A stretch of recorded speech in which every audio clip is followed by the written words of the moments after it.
My name is Adam Harrison, and I'm about to turn 46 this year. I work in sales at the U.S. branch of a French electronics manufacturer. I've always enjoyed leveraging my French language skills, which I excelled in during my student days. It's fulfilling work. When I was younger, I spent about 3 years posted at the company's headquarters in France, and I've returned several times for training and business trips. Despite leading a busy life, I never made time for romance, and I remained single even after turning 45. However, fate had other plans for me last year. On my way back from visiting a client, as I walked down the main street in front of the office, a large man in front of me suddenly collapsed in pain, clutching his stomach. I rushed to his side and asked if he was okay, but he seemed to not understand my words. Speaking to him in French, he explained that his chest hurt and asked me to call an ambulance. I dialed 911 on my mobile phone, and while I was on the call, a sophisticated woman in her 60s approached us, asking what was happening. I explained that the man spoke only French and was having chest pains. She identified herself as a nurse and took charge, asking the man about his pain and checking his pulse. When the ambulance arrived, she relayed detailed information about the man's condition to the paramedics and accompanied him. I was impressed by how efficiently she handled the situation. I later encountered her again when my father, who lived alone, was hospitalized for colon surgery. She happened to be the nurse assigned to my father's room. "Oh, you're the one from the other day. What a coincidence. Thank you again for your help," I said gratefully. "Same here. Is that man all right now?" "Yes, thanks to you calling the ambulance quickly," I replied with a smile. "You're very good at French," she noted. "Not really. I'm self-taught. I've always been interested in French because I enjoy watching French movies and TV dramas. I learned by watching French language programs on YouTube and buying books." "That's wonderful. It seems you can speak French too." "I work for the U.S. branch of a French company, so I can speak a little." "Have you been to France?" she asked. "Yes, I have," I replied. She had also been to France on a trip. From then on, whenever we saw each other, we started talking more. Her name was Susan Miller, and she was almost 60 years old. She had a bright personality and a beautiful smile, and talking to her was always enjoyable. I had always wanted to talk more with Susan. Looking back, I realized I had fallen for her at first sight. The age difference didn't matter to me. She was incredibly attractive. Through our conversations, I learned she was divorced and currently single, with her daughter already married and living on her own. I felt it wouldn't be a problem to ask her out. On the day my father was discharged from the hospital, I mustered the courage and asked Susan for her contact information. She happily agreed, and we exchanged details. Once home, I wasted no time and invited her out to dinner. Since then, we've enjoyed several dinners and movie outings together. The more I got to know her, the more I was drawn to her charms. Susan was kind, caring, always cheerful and positive. Talking to her healed and energized me, even when work left me tired or troubled. About 6 months into dating, I proposed to her. "Susan, will you marry me?" I asked as I showed her the ring I had prepared. She teared up and asked, "Are you sure you're okay with someone much older like me?" Age didn't matter to me. I wanted her. "I can't imagine being with anyone else. I want to spend the rest of my life with you," I reassured her, holding her hand. With tears of joy, she replied, "Thank you. I want to live my life with you too, honey." My proposal was successful. Susan didn't want a wedding ceremony, but when she turned 60 and retired from nursing, we took a 2-week honeymoon to Bordeaux and Paris in France. It was a lavish trip to celebrate her 60th birthday and retirement. We stayed in luxury hotels and dined at 3-star restaurants. Having saved quite a bit since being single until 45 and without any particular hobbies, it felt like a perfect way to start our new life together. Therefore, I could afford that extravagant trip. Susan was delighted, and seeing her frolic like a young girl made me glad we went. One morning, about half a year into our married life, I was called by my boss just as I was about to head to work. The president of an important client at our headquarters in France is coming to the U.S. with his wife. We're hosting a dinner party, and I'd like you to attend with your wife. My boss Ryan said, specifying the date. I'll let you know the place once it's decided. Understood, I replied, noting it down. Suddenly, Ryan laughed. To think you'd have a wife, huh? I thought you'd never get married. Good for you, finding someone with peculiar taste. His scornful gaze met mine. Ryan wasn't around the same age as me, but he always boasted about his much younger and beautiful wife. He constantly belittled me, suggesting I must be lonely being single at my age, or that no woman with peculiar tastes would marry someone like me. To still hear such things even after getting married irked me, but I kept silent.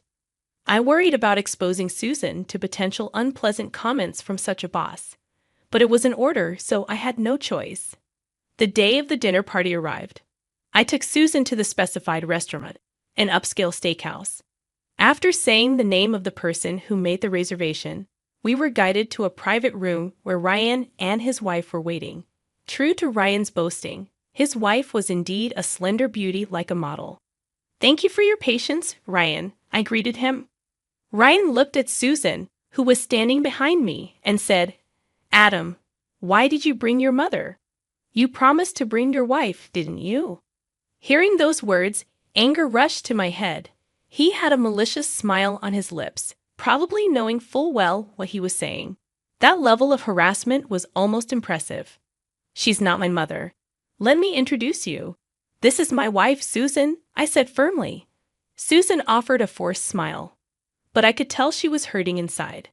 I couldn't forgive Ryan for insulting her. I decided then that if he made another disrespectful remark, I would not hold back my response. Soon after, our client Lewis arrived with a young employee guiding him. Nice to meet you, everyone. I'm Lewis. Excuse me, but my wife Emma is in the restroom. I'll introduce her later, he said in French. Ryan, his wife, Susan, and I all introduced ourselves in French. Ryan's wife appeared uncomfortable, not being fluent in French and barely speaking beyond stating her name, relying on Ryan to answer any questions from Lewis. In contrast, my wife Susan was so fluent in French that she could engage in a lively conversation with Lewis. This seemed to irritate Ryan and his wife. Anyway, Adam, I'm surprised you decided to marry someone so much older, Ryan suddenly remarked in English. No matter how well she speaks French, why would you choose someone who looks so mature? Everyone knows younger is better. Or do you have a thing for mature women? How old is your wife anyway? He was incredibly rude. Susan looks her age but possesses a beauty that comes with years. Her wonderful personality was why I fell for her. Being ridiculed with such shallow words felt like a total dismissal of my love for Susan. Excuse me, that's incredibly disrespectful, I retorted, my fists clenched in anger. What? You're talking back to your boss? Ryan smirked, clearly enjoying the moment. Not understanding the English exchange, Lewis looked confused. There are things you don't say, no matter if you're my boss, I continued firmly. It's okay. You don't have to defend me. I knew what I was signing up for when I married you, Susan whispered, pulling on my sleeve. Just then, the private room's door opened, and a woman entered, guided by a staff member. Emma, over here. Everyone, let me introduce you to my wife, Emma, Lewis announced, standing up. Emma was an elegant woman around 60 years old. She glared at Ryan and began to speak fluent English. I heard your conversation. I am very displeased. Apologize to them right now, Emma demanded. Ryan was speechless, caught off guard by her firm tone. I'm sorry, he stammered. Not to me. Apologize to them. Emma insisted, her anger unabated. Turning to us, Ryan apologized. Adam and Susan, I'm terribly sorry for my rude comments. Please forgive me. Emma explained the situation to Lewis in French. Then, turning back to us, she said, What an incredibly rude thing to say. I refuse to dine with someone who speaks so thoughtlessly. I'm leaving. It was Emma who calmed down Lewis, who was still fuming with anger. Ryan quietly left with his wife. That's when we properly introduced ourselves to Emma. Nice to meet you. I'm Susan, Adam's wife, Susan recounted. Hearing Susan introduce herself, Emma's eyes widened. Susan? Are you Susan Miller? Yes, I am, Susan confirmed. Oh my goodness! I'm Emma Anderson, your pen pal. Emma exclaimed excitedly, switching to French to continue. Really? You're that Emma? Susan looked equally surprised. They held hands, rejoicing over this serendipitous meeting.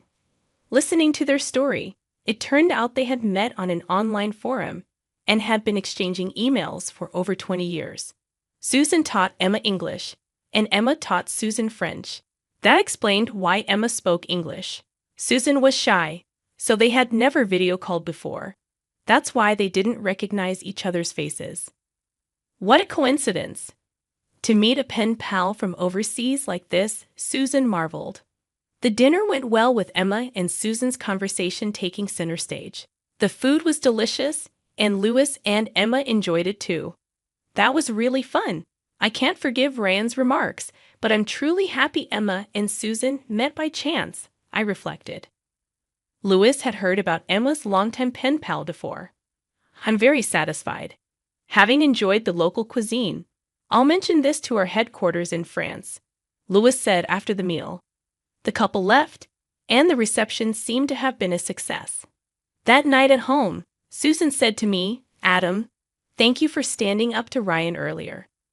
I acted tough, but if you had agreed with him, I would have been deeply hurt. I was relieved and happy you spoke up for me. Of course I would. No matter who he is, I can't allow anyone to speak ill of my dear Susan. But you mentioned you had prepared yourself for this when we got married. I didn't know you felt that way. It was a bit of a shock. Well, we do have a 14-year age difference. I don't look young, and the age gap is quite obvious, isn't it? I was ready for people to say things, but it was good that your parents agreed to our marriage without any objection.